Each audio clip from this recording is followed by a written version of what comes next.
Okay, next question. The president yesterday morning, Joe, said he wanted to make sure that the average voter out there still wants Joe Biden to be running for president. And you've rattled off a long list of campaigning engagements that he's had over the last 10 or so days since the debate.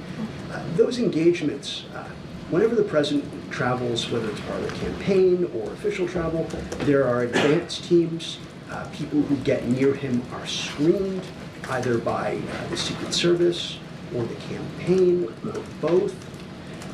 So how are these groups of people he's meeting with supporters of his? They are supporters. They get to these official events, these official campaign events. They are known to be supporters of the campaign. They self-select by coming to his events. How are groups of people that come to his events, make the time out of their day to do that, and are vetted by the campaign and allowed into these events, representative of the average voter? And I have one more for you. So look, I'm going to be really careful because you're asking me a political question. You would have to talk to the campaign on how the process works, right? No, wait. Give me a second. Give me a second. On how that process works, on who's at these campaign events. So I just want to make that clear because I have to say that from here and make that clear.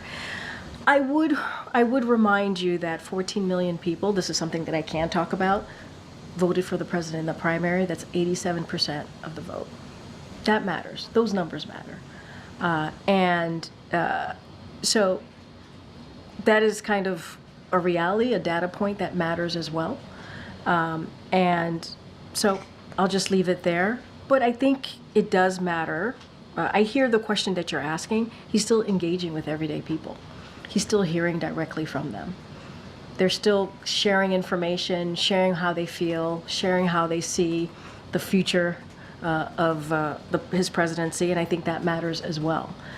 As far as who's in the room, how that comes together, who's in front of him, you would have to speak to the campaign about that.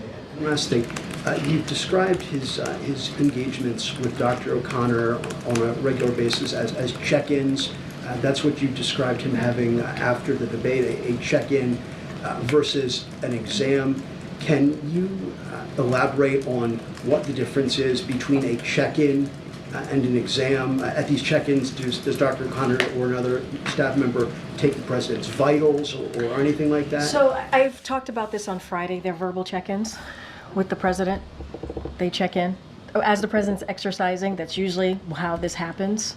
And they're not a medical exam. I said this already. I've cleared that up. It's not a physical.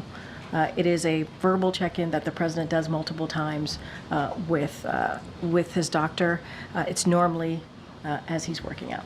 Does anyone from the medical unit take the president's vitals on a regular basis? What I can tell you is he gets regular check-ins. He does regular check-ins a couple times a week with Dr. O'Connor.